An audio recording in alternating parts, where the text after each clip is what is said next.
Now, the spreading of the crisis to cities and states. We begin with a report from Illinois by NewsHour correspondent Elizabeth Brackett of WTTW Chicago. Just 2 years ago, Neptune Construction was bringing in $75 million a year in sales. Now, the heavy equipment that was the backbone of the company's sewer and water main installation business sits silently in the yard, waiting for the November 7th auction date. Neptune closed its doors September 2nd, laying off a staff that was as high as 250 during the busy construction season. Owner Tom Diorio and his partner and chief financial officer, Ben DeAndrea, still can't quite believe that their nearly 30-year-old business went down so fast.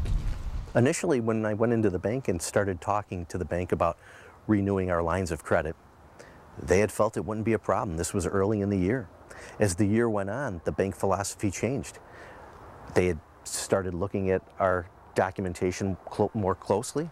They had started reviewing cash flow closer. And when it finally came down to it, they said, sorry, we can't help you.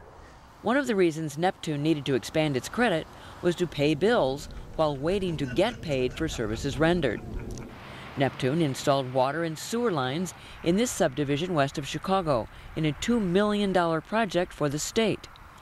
Though the project was completed last month, Neptune has received only half of what it was owed. I don't know the reasons why they were delayed, but it definitely added pressure to the cash flow, which again was one of the attributing factors to us closing the doors. Illinois State Comptroller Dan Hines acknowledges the state has $1.8 billion in bills that it can't pay. Nearly $400 million is owed to groups that provide Medicaid services. Hines says the government will eventually pay its bills, but on a much slower basis than in the past. Illinois is not alone. At least 12 other states are also in jeopardy of not paying the bills. This is the worst we've seen, and I think what's even scarier is that all the signs are pointing in the wrong direction in terms of what we can expect for the remainder of the fiscal year. We did worst case scenarios, and we are pretty much at that line now where we are as bad as we could ever have imagined.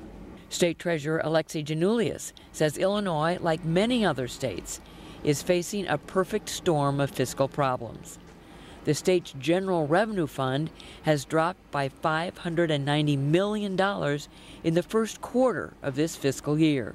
Anytime you talk about a decrease in revenues, anytime you talk about an increase in unemployment, business owners are closing up shop. That's all revenue that comes to the state. And when you take into consideration, the casinos and lottery, which are losing significant revenue this year already, and when you also talk about the fact that in our office, interest income is going to be down. To give you an example, we got about $426 million in interest income alone, just on our portfolio. That number dropped last year to $375 million. This year, it might be as low as $130 to $170 million. So you're talking about a $200 to $300 million drop in just 2 years, or a year and a half. And obviously, when that's $200 million not going to the state, that's going to have an enormous impact on our ability to provide basic services for the people of Illinois. The late state payments, particularly the Medicaid payments, are having a disastrous effect on the nonprofit agencies that serve the state's most vulnerable constituencies. The state is $800,000 behind and 4 months late with its Medicaid payments to Blue Cap, a social service agency that serves 400 developmentally disabled kids and adults.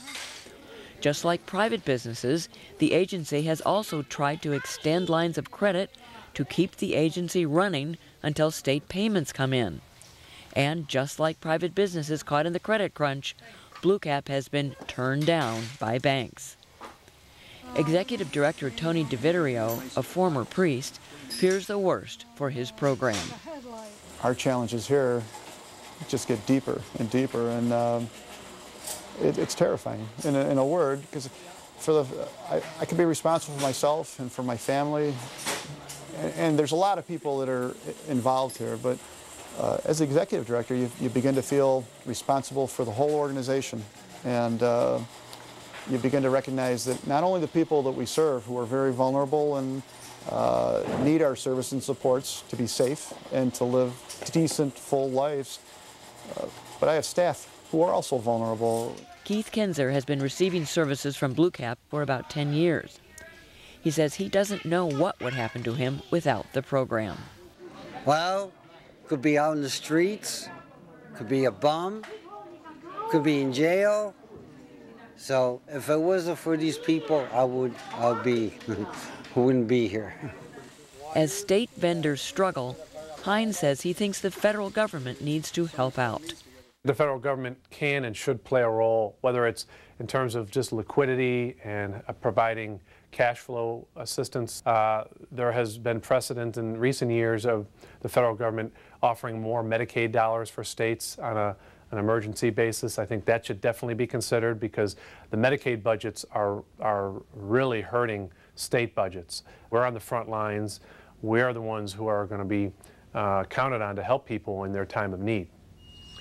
For companies like Neptune, it's too late for any federal or state help.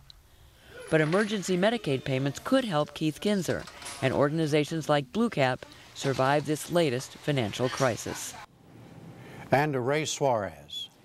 Illinois isn't the only state feeling the pinch. For more on how the economic crisis is affecting states and local governments throughout the country, we turn to Chris Haney, the Director of Policy and Research at the National League of Cities, an advocacy group for municipal governments. And Chris, Elizabeth Brackett reported Illinois can't pay $1.8 billion worth of its bills. Are there many states in that level of trouble, in that deep? Maybe not quite that deep, but there are a lot of states and localities facing similar challenges. What's happening in Illinois is actually illustrative of two major challenges facing state and local governments. The first is the short-term borrowing problem that was mentioned by the business owner in Illinois, which is states and localities collect their revenues at different intervals, sometimes quarterly, sometimes twice a year, but they pay their weekly and monthly bills through short-term borrowing, much like a small business. With the credit crisis the way it is and credit having dried up a bit, that money isn't available, or the costs of that money have gone up because of interest rates, and so states and localities aren't able to get that short-term borrowing.